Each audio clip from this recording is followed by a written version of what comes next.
Good morning, everyone. Okay, sorry, I nearly did an advert now because I'm busy.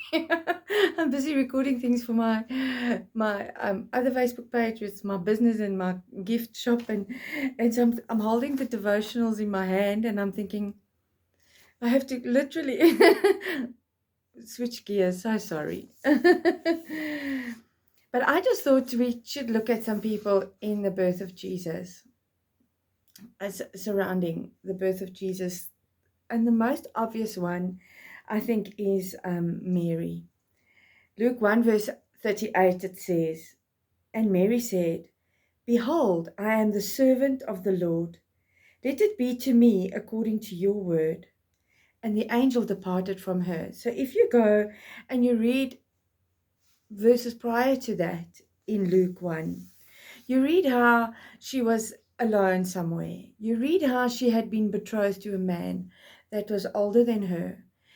Some people believe she was as young as 12, but the consensus is around 16, 17. And Joseph, he must have been a man around 30.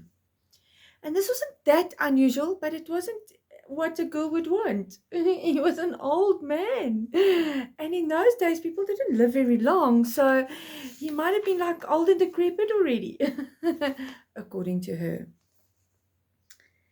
And then she was betrothed to him. And so in those days, a betrothal was like the first contract.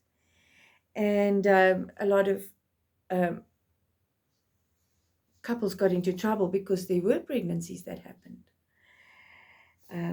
And sometimes the man would deny it so as not to lose face.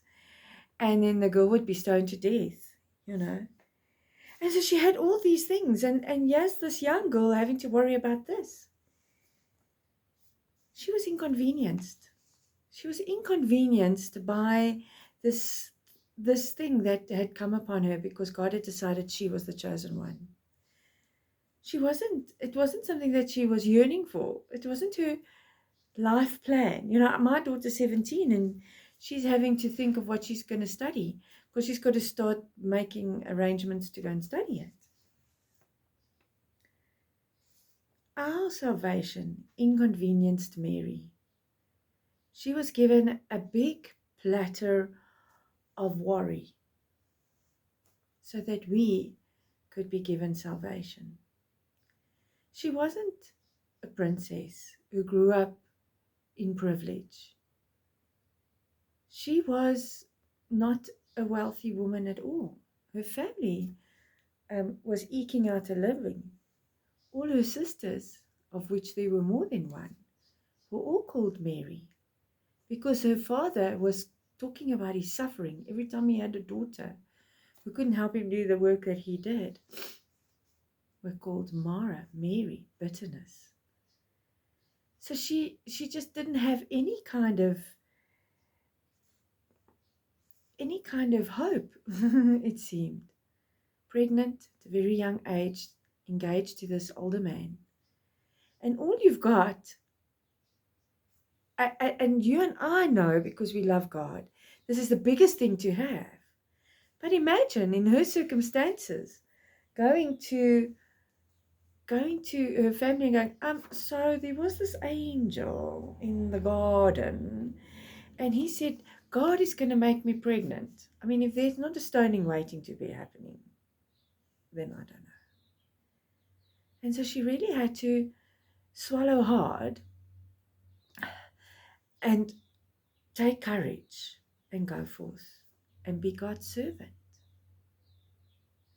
So I think Mary is probably, once somebody said to me, who are the top women in the Bible for you and why? And I said, Mary. She's the bravest person I have ever heard of. And I've heard of many brave people and I've seen many brave people. But if I can be just a little bit that brave. I'm a mom. It's a hazardous job. If I could just match her bravery by a smidgen, I think that would be wonderful. So she was inconvenienced so that you can be saved. She was a young girl who said yes to God. Can you be the person you are and say yes to God? Think about it, and we'll speak again tomorrow.